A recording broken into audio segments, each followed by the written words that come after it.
After 2.5 years of fear-mongering, red-baiting, and gaslighting, the conspiracy theory that has been pushed by the Democratic Party, mainstream media, and even some people in independent media has completely imploded this weekend. This will probably lead to a boom in the paper towel industry because at this point, there are a lot of people who need to wipe that giant egg off their face. On Friday, Special Counsel Robert Mueller ended his investigation into Russia meddling in the 2016 election and potential collusion between Russia and the Trump campaign. It also came out that there will be no more indictments from Robert Mueller's office, which is important because up to this point, the only people who've been indicted on anything directly related to the hacking of the DNC's emails or so-called meddling in the 2016 election have been Russian trolls who will never actually face trial or jail time here in the U.S. Then on Sunday, the Attorney General and the Deputy Attorney General released a letter that was a summary of the report from the Special Counsel's office where they concluded that they did not find sufficient evidence that anybody related to the Trump campaign or Donald Trump himself colluded with the Russian government to win the 2016 election. This isn't just me taking William Barr's word at face value. I think he's a corrupt political figure. He had a terrible record as Attorney General for George H.W. Bush. It's obvious Trump picked him to be Attorney General because he believes Barr would effectively be a stooge for him, similar to his last Attorney General, Jeff Sessions. It may very well be true that once the full Mueller report is made public, there will be certain parts of it that make Trump look worse than the summary suggests. But what's not up in the air is the fact that Mueller has not indicted a single U.S. citizen in connection to the main claim of meddling in the 2016 election, and there will be no such indictments. I'm not going to break down every single aspect of this whole 2-year-long fiasco or go line by line of the summary released by the Attorney General.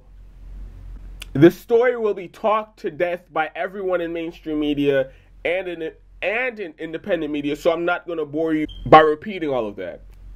But there are a few things that I want to make clear and put on the record.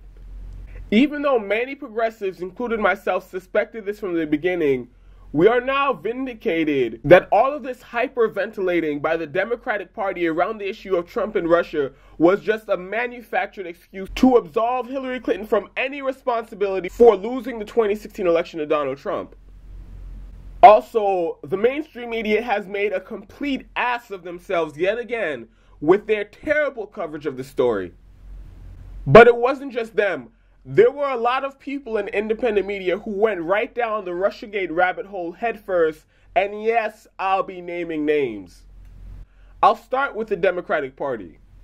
Literally, as soon as the election was over, the Clinton campaign, the DNC, elected Democrats. The main narrative that they were pushing was, don't look at the terrible campaign Hillary Clinton just ran. That's not why she lost the easiest election in the history of elections. No. It was outside interference from the Russians who swayed public opinion by releasing the DNC's emails and posting memes on Twitter and Facebook. That was literally what they were saying as soon as it was clear that she lost the election to Donald Trump. When it became clear that the die was cast, and this would be the official narrative from the Democratic Party, progressives across the country facepalmed. Because we knew what they were going to do with this. They were going to use this to shield themselves and deflect any legitimate criticisms of their policies, of their strategies, or the corruption in the Democratic Party that led to the mistrust from the voters. The reason why voters didn't trust Hillary Clinton's campaign wasn't because they saw some memes on Facebook. It was because, one, Hillary Clinton is a known, proven liar, and any passive observer of politics in the last 20, 30 years would know this. We just saw you colluding with the DNC against Bernie Sanders. We saw that with our own eyes. And then WikiLeaks published the emails from the Clinton campaign and the DNC that verified our suspicions. That added an extra layer of disingenuous to this entire faux outrage. We know you don't actually care about the sanctity of elections here in the United States. We saw in your own words, in the words of other Democratic elites in the country, that you were actively brazenly working to undermine the voters in the Democratic primary. You rejoice at the idea of closed primaries, which is a form of voter suppression. The Democratic Party inexplicably removed hundreds of thousands of people who were likely to vote for Bernie Sanders off of the voter rolls in many states. So when they did show up to vote in the primaries, their name wasn't on the registry and they weren't allowed to vote. You had people in the media, like Donna Brazile, leaking your campaign debate questions. In the words of the acting chair of the DNC, during the primary, the DNC and the Clinton campaign basically had an agreement where the DNC was functioning as an arm of the Clinton campaign. The list goes on, and mind you, this is all going on while Debbie Wasserman Schultz and the entire DNC is claiming that they were neutral and did not pick a side in the primary. So for these very same people to come out after Hillary Clinton loses the general election and clutch their pearls and say, "Oh my God, I can't believe Russia interfered in our election by releasing the Democratic candidate's own words in written form." Also, we think based on no evidence, they were colluding with the Trump campaign the whole time. From the jump, anyone who was objectively paying attention to the election knew this came off as disingenuous fake outrage. It was also clear that the actual reason that Hillary Clinton lost was because she ran a horrendous campaign. The campaign was just basically PC outrage over the bad behavior of Donald Trump. She barely talked about policy. There was a study that came out in 2017, I believe, that found only 25% of her campaign ads mentioned policy. The lowest of any general election candidate in the last 20 years, and that's including Donald Trump. And the reason why her campaign barely mentioned any policy is because the policy that she does support aren't popular among voters. She's against all populist policy ideas like Medicare for all, free college, universal daycare, ending the wars, a Green New Deal. And also, she has a terrible policy record, which I've spoken about on the show before. She was pro-Iraq war for a very long time. As Secretary of State, she played a direct role in the U.S. overthrowing of Gaddafi, which turned Libya into a failed state. She sold weapons to Saudi Arabia, knowing that they were just going to hand them over to ISIS and Al-Qaeda. Part of a transcript from a speech that she gave to Wall Street banks, she said that literally in her own words. She's for Wall Street deregulation. You just go down the list, she has a terrible policy record. In order to avoid having a real conversation about all these things, the Democratic Party has run with this conspiracy theory, and it's gotten even more absurd as the years have gone by. Hillary Clinton was the most unpopular Democratic candidate to ever run for president in the general election. Her unfavorable numbers were right up there with Donald Trump. I'm not exactly sure where hers were, but if I'm remembering correctly, Donald Trump had a 64% unfavorable rating in the country. So 64% of the country did not like this man on election day. I believe Hillary Clinton was at 60%. So those are some very solid reasons as to why she lost the election, having nothing to do with Trump Russia. Now to the mainstream media. It's hard for me to summon the necessary outrage that I know this level of wrongness requires, because these same people at these same outlets have been dead wrong about basically every single major issue for the last 20, 30 years. Economic issues, healthcare, climate change, voter suppression and election fraud, First Amendment violations. The way they cover progressives and progressive campaigns, specifically how they covered Bernie Sanders in the 2016 election, and their clear bias towards Hillary Clinton, the more pro-establishment candidate. On all these issues, they are terrible. Whenever the issue of war and unauthorized U.S. military interventions come up, they are reliably on the pro-war side, repeating whatever propaganda the government asks them to, word for word, without questioning it. We all know if it wasn't for the manufacturing consent among the American people, Bush would have never had the support to start the illegal war in Iraq that set the Middle East on fire and has turned into one of the biggest debacles in U.S. foreign policy history.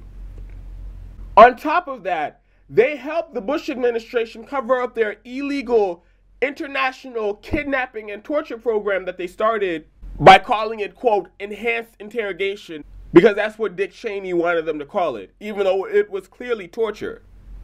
Most of those executives, TV hosts, so-called journalists who brazenly lied to the American people still have those jobs in media to this day. These mainstream media outlets have shot their credibility so bad, it's hard for anyone paying attention to take them seriously. So even after 2 years of non-stop, 24-hour conspiracy theorizing and fear-mongering, I want to say that they've lost all credibility, but honestly, I see them just as uncredible as before the whole Russiagate nonsense started. That seems kind of crazy to say, but that's the truth. They were so bad before that really nothing can hurt their credibility because it's been at rock bottom for years now. One more thing, I would like to comment on the poster child of the Russiagate conspiracy, Rachel Maddow. Some people are saying that Russiagate was her downfall. I admit that's when she really went off the rails, but she's had a job there at MSNBC since the Obama administration. That isn't possible if you're critical of the establishment and the Democratic Party. I just want to put that out there. Now to some of the progressives in independent media whose credibility took a real hit. And yes, like I said, I'm going to be naming names. It's safe to say that nearly all of the TYT network dove headfirst into the Russiagate conspiracy nonsense. Specifically, I'm referring to the people who are usually on the main show, Cenk Uygur, Anna Kasparian, John Iadarola, Francesca, whatever her name is. And of course, there were some big-name dissenters like Jimmy Dore and Steve O who try to bring some level of sanity to the audience. TYT definitely over-focused on Trump Russia. Many days that was a focus of a lot of their stories that they would cover on the main show. They would constantly try to be the first to report any single new development or update in the story. There were many times where that eagerness bit them in the ass, and they ended up reporting on a story where the facts didn't really line up, or the story was just flat out not true. One of those times that come to mind was a story that was reported originally by The Guardian. The story was that somehow Paul Manafort, Donald Trump's campaign manager, in the middle of the election, happened to walk into the Ecuadorian embassy where Julian Assange has been for the last few years and met with Assange in secret. At face value, that story was incredibly hard to believe for anyone who's looking at the situation objectively. The embassy where Julian Assange is basically on house arrest is watched 24 hours a day by the UK's video surveillance network, which I believe may be the most expansive in the entire world. Not to mention you have local authorities watching the embassy because if Julian Assange ever stepped foot outside of it, they would arrest him immediately on some trumped up charges. I believe they have an arrest warrant for him or something like that. You have intelligence agencies around the world, including US intelligence agencies like the CIA, also watching because they too want a piece of him for all the leaks that he's done against their respective governments. But somehow, Paul Manafort, the #1 guy in the campaign for the Republican candidate for president of the United States, managed to just walk into the embassy in the middle of the election to meet with Julian Assange, and nobody noticed this up until late 2018. That story strains credulity to any reasonable person, yet TYT took that story like everyone else in mainstream media and held it up as some kind of smoking gun that there was collusion between Trump and Russia. Now, the level of Russia delusion within the different hosts may vary, with Cenk being the most fervent about the whole thing, but overall, they largely bought into it. But if I'm being honest, TYT was already in sort of a downslide when it comes to the trust that progressives have in them. Now, I respect the network. They've done great work. They are the biggest online news outlet, one of the first progressive independent news outlets to break through on YouTube and online. Cenk Uygur himself has had some great contributions to the progressive movement, including Wolfpack and Justice Democrats. But as far as the show, this distrust came from a lot of different places. There were questionable funding from millionaires, some odd, not really well thought out takes on certain stories that they've done on the show, and hiring decisions and just the overall direction that the show is going in. And it's for many different reasons that I don't want to get into right now, because that's not the point of this video. But the person in independent media I think took the biggest hit out of this whole Russiagate scandal is David Pakman. Now, in terms of subscriptions, he got a little boost from this whole Russiagate nonsense. But we will see if it was really worth it. Similar to TYT, Pakman has his own problems that his progressive audience was already aware of. But Russiagate was a whole new level of what the fuck are you doing? And it also highlighted some of the flaws that we were already aware of. Basically, all of the criticisms I have of TYT's coverage of Russiagate, you can apply to David and honestly probably even multiply it by 2. I remember in the thick of this Russiagate nonsense, I'd say for well over a year, David Pakman would devote an absurd amount of time in his show to talking about this. I'm not in the business of telling people in independent media what they should or should not be covering on their shows. At the same time, the Russiagate nonsense is a bit of an exception because it's not like, hey, I have a preference for domestic policy or economic policy or healthcare policy or foreign policy, and I will focus my show on whatever it is that interests me the most. I understand that. But with the Trump-Russia scandal, it's something that honestly calls into question your credibility. So when you devote half of your entire show almost every single day to this conspiracy theory, yeah, you're opening yourself up to criticism from people on the left who rightfully say, what the fuck are you doing on your show? And it wasn't just the irrational amount of airtime that was devoted to Trump-Russia. That's David Pakman's problem. It seems like he bought into the most absurd, wild, outlandish strain of the conspiracy theory. I believe you all know what I'm talking about. The conspiracy that Donald Trump colluded with the Russian government to steal Hillary Clinton's emails, among other things, and now in return, Donald Trump is literally a Putin puppet, and literally, right now, as he's sitting in the White House, he's taking orders from the Russian president. He's been aggressively pushing this narrative on his show this entire time, and it's really mind-boggling to me because it just flies in the face of all the actual evidence that we can judge for ourselves. If you just look at the policy actions that Donald Trump has taken since he's been president, it would immediately disprove that conspiracy. Donald Trump, on a regular basis now, is taking overt action to overthrow governments that are Putin's top allies. He's repeatedly bombed the Syrian government over false allegations that they use chemical weapons on their people that still, to this day, have not been proven.